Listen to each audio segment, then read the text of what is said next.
ராஜயோகம் டிவி நேயர்கள் அனைவருக்கும் வணக்கம். நம்ம ராஜயோகம் டிவியில தினம் தினம் புது புது ஆன்மீக தகவல்கள் பார்த்துட்டு இருக்கோம். அந்த வரிசையில் இன்னைக்கும் உங்களுக்காக தகவல்கள் நிறைய காத்துட்டு இருக்கு. அண்ட் வழக்கம் போல இன்னைக்கும் நமக்காக ராஜயோகம் புகழ் டாக்டர் ராம் சார் அவர்கள் நமக்காக காத்துட்டு இருக்காரு. அவரை நிகழ்ச்சிக்குள்ள முதல்ல வரவேற்றுலாம். வணக்கம் சார். சார், ஆடி மாதம் பத்தி நம்ம நிகழ்ச்சி ஃபுல்லா நிறைய பார்த்துக்கிட்டே இருக்கோம். நிறைய தகவல்கள் மக்களுக்கு கொடுத்துக்கிட்டே இருக்கீங்க. அந்த வரிசையில் ஆடினாலே மக்களுக்கு சட்டுன்னு ஞாபகம் வர்றது ஆடி அமாவாசை தான். அந்த நாள் ரொம்ப விசேஷமா மக்கள் வந்து தன்னோட வேண்டுதலை வைப்பாங்க. ஸோ ஆடி அமாவாசையை பத்தி ஒரு விளக்கம் கொடுங்க சார். பொதுவாகவே மாதம் அமாவாசை வந்துக்கிட்டு இருந்தால் கூட ஆடி அமாவாசைக்கு இணையாகாது அப்படிங்கிறது உண்மை. ஆடி அமாவாசையை கோடி புண்ணியம் கிடைக்கிறதாக சாஸ்திர ரீதியாக நன்மையாகவே சொல்லப்பட்டிருக்குது. அப்படி இருக்கக்கூடிய இந்த ஆடி அமாவாசைக்கு அவ்வளவு பெரிய சிறப்பு என்னென்னு எடுத்துக்கிட்டிங்க அப்படின்னா, பொதுவாகவே எந்த ஒரு அமாவாசையாக இருந்தாலும் பெரியவர்களுக்கு, அதாவது மறைந்தாலும் நம்மளுடைய மனசில் நிறைந்திருக்கக்கூடிய முன்னோர்களுக்கு தர்ப்பணம் கொடுக்கக்கூடிய, திதி கொடுக்கக்கூடிய அமைப்பு அமாவாசைக்கான சிறப்பாக இருந்துகிட்டு இருக்குது.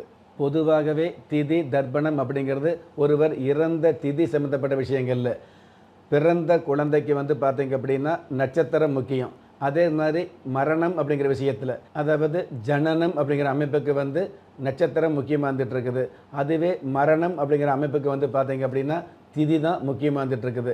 அந்த மாதிரி ஒருவர் இறந்த திதியில் இந்த மாதிரியான தர்ப்பணம் அல்லது ஒரு சில திதி கொடுக்கக்கூடிய வழக்கத்தை முன்னோர்கள் வச்சுருக்கிறாங்க. அந்த மாதிரியான அவருடைய திதியோ அல்லது இறந்த தேதியோ தெரியாதவங்க மொத்தமாக அமாவாசை எதுவாக இருந்தாலும் அமாவாசை நாட்களில் தர்ப்பணம் கொடுக்கலாம், திதி கொடுக்கலாங்கிறது தர்ப்பண சாஸ்திரம் சொல்லி வச்சுருக்கிற உண்மையாக இருந்துகிட்டு இருக்குது. இந்த மாதிரியான அமைப்புகளுக்கு மேலே இந்த ஆடி அமாவாசை அப்படிங்கிறது ஒருவர் இறந்த தேதி தெரியாமல் இருந்தது, அவர் எந்த தேதி எந்த திதி எந்த நேரத்தில் இறந்தார் அப்படிங்கிற கணக்குக்கு மேலே அவர் எந்த நேரத்தில் மறைஞ்சிருந்தால் கூட, மரணம் அப்படிங்கிற விஷயத்தை தழுவிருந்தால் கூட ஆடி அமாவாசை அன்னைக்கு தர்ப்பணம் கொடுக்கும் பொழுது அது முழுமையாக ஏற்கப்படுது அப்படிங்கிறது தான் உண்மையான விஷயமா இருந்துகிட்டு இருக்குது. அந்த மாதிரியான திதி தர்ப்பணம் அப்படிங்கிறது ஆடி அமாவாசையில் மிக மிக அற்புதமாக இருந்துகிட்டு இருக்குது. அப்படிங்கிறது எதனால் அப்படின்னு எடுத்துக்கிட்டிங்க அப்படின்னா, ஆடி அமாவாசை வரக்கூடிய அந்த நாளில் தான் பூலகத்தில் இருக்கக்கூடிய பெரியவங்க அதாவது பூமிக்கு வரக்கூடிய பாக்கியம் இருக்கிறதாக புராண சாஸ்திரங்கள் சொல்லி வச்சுக்குது அப்படிங்கிறது உண்மை. அப்போ இறந்து மறைந்த நமது முன்னோர்கள் வான மண்டலத்திலிருந்து பூமிக்கு வருவதற்கு புறப்படுவதற்கு ஆயத்தமாகக்கூடிய அந்த அமைப்பு இந்த ஆடி மாத அமாவாசைக்கு தான் இருந்துகிட்டு இருக்குது. அந்த ஆடி அமாவாசையில் உங்களுடைய பெரியவங்களுக்கு நீங்கள் திதியோ தர்ப்பணமோ உங்களால் முடிஞ்ச அளவுக்கு கொடுக்கும் பொழுது அவங்க சந்தோஷமாக அதை ஏற்றுக்கொள்ளக்கூடிய, வாழுகிற காலத்தில் உங்களை ஏற்றுக்காமல் ஒரு சில கோபதாபங்கள் இருந்துகிட்டு இருந்தால் கூட இந்த அமாவாசை திதியில் கொடுக்கக்கூடிய தர்ப்பணத்தை முழுமையாக ஏற்றுக்கிறாங்க. அப்படிங்கிறதுக்கு மேலே அதற்கு மேலே பெருமையாக உங்களுக்கு ஆசீர்வாத அனுகிரகம் கொடுக்குறாங்க அப்படிங்கிறது உண்மையாக இருந்துகிட்டு இருக்குது. சார், அப்போ திதி கொடுக்கணும்னு சொல்லியிருக்கீங்க, என்ன மாதிரியான பூஜைகள் அதில் செய்யணும் சார்?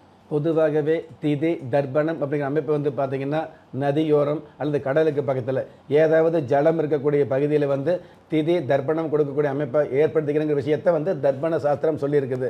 இருந்தாலும் அந்த மாதிரி முடியாதவங்க ஒரு வேலைப்பளு காரணமாக அல்லது வேறு விஷயம் காரணமாக நதிக்கரையோரம் ஆற்றுப்படுகையோரம் அல்லது கடல் பகுதியோரம் இந்த ஜல பகுதியில் இந்த மாதிரியான ஒரு அமைப்பு கொடுக்க முடியாதவங்க, அதாவது திதி தர்ப்பணம் கொடுக்க முடியாதவங்க சாதாரணமாக வீட்டில் இருந்தே கொடுக்கலாம். உங்களுடைய வீட்டில் இந்த அமாவாசை ஆடி அமாவாசை வரக்கூடிய முதல் நாளில் உங்களுடைய வீட்டை சுத்தப்படுத்தி பெரியவங்களுடைய படம், இந்த மறைந்த பெரியவங்க படத்தை எடுத்து அதுவும் சுத்தப்படுத்தி ஆடி அமாவாசை அன்னைக்கு அதிகாலையில் அந்த பெரியவங்க படத்துக்கு விபூதி வச்சு சந்தன குங்குமம் வச்சு அந்த படத்தை விபூதி வச்சாலே மிக மிக சிறந்தது. அந்த மாதிரி விபூதி மட்டுமே வச்சுட்டு அந்த பெரியவங்க படத்தை ஒரு வெள்ளை வேஷ்டி அல்லது வெள்ளை துண்டு வெள்ளை துணி விரித்து அது மேலே பெரியவங்க படத்தை வைக்கணும். அந்த பெரியவங்க படம் எந்த மாதிரி இருக்கணும்? மேற்கு பார்த்து இருக்கணும் அல்லது தெற்கு பார்த்து இருக்கணும். வேறு திசை நோக்கி இருக்கக்கூடாது. வடக்கு பார்த்து கிழக்க பார்த்து இறந்தவங்க படத்தை மாட்டக்கூடாது, வைக்கக்கூடாது.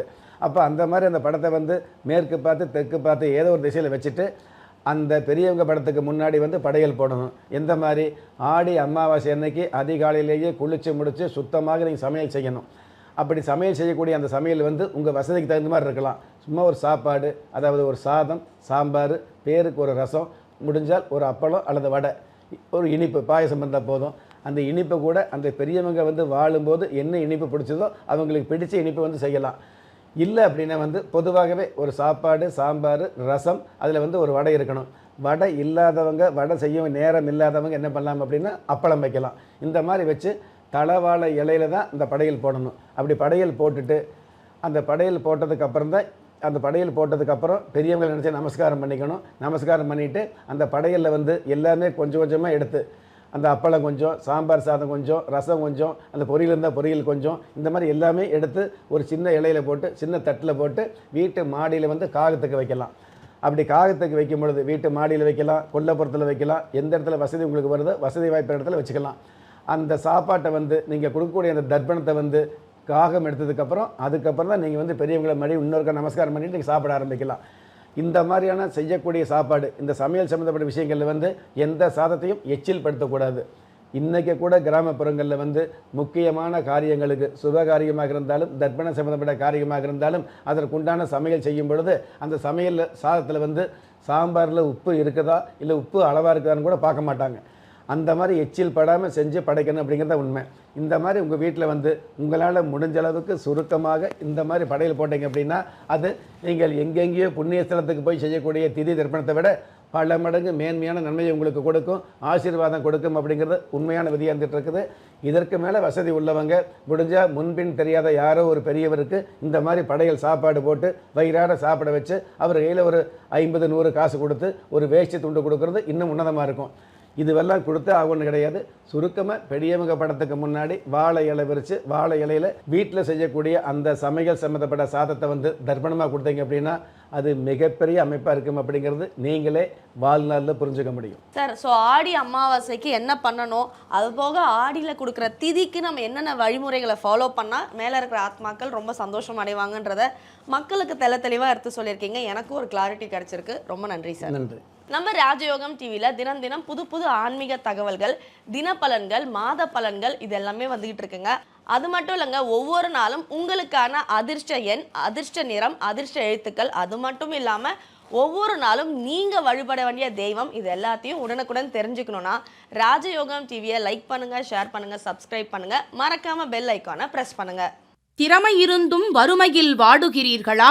விதியை நொந்து விரக்தியில் இருக்கிறீர்களா? முயற்சிகள் செய்தும் முன்னேற்றம் கிடைக்கவில்லையா? களஸ்திரம் அமையாமல் கவலைப்படுகிறீர்களா? தாய்மையடையாமல் தவித்து நிற்கிறீர்களா? நவரத்தினம் போட்டும் நன்மைகள் கிடைக்கவில்லையா? பெயர் மாற்றம் செய்தும் பிரயோஜனம் இல்லையா? எந்திரத்தை நம்பி மந்திரத்தை சொல்லியும் மாற்றம் கிடைக்கவில்லையா? எண்கணிதத்தை நம்பி எழுத்தை மாற்றியும் ஏற்றம் கிடைக்கவில்லையா? வாஸ்துவை நம்பி வாசலை மாற்றியும் வளம் காணவில்லையா? ஹோமத்தை வளர்த்து யாகத்தை செய்தும் யோகத்தை காணவில்லையா? திரும்பிய பக்கமெல்லாம் திண்டாட்டங்களையே சந்தித்த உங்களை யார் கைவிட்டாலும் ஆன்மீகம் கைவிடாது. ஆம், அண்ட நிழலுமில்லை, ஆதரிக்க யாரும் இல்லாதவர்களை குலதெய்வம் கைவிடுவதில்லை. கிள்ளிக் கிடைக்கக்கூடிய யோகங்களை அள்ளிக் கொடுக்கக்கூடிய ஆன்மீக அற்புதம் குலதெய்வ விருட்சம். திக்கற்ற யாவரும் ஒப்பற்ற பயன்பெற வாங்கி பயனடைவீர். குலதெய்வ விருட்சம். குலதெய்வ விருட்சம் குடும்பமே சுபிட்சம்.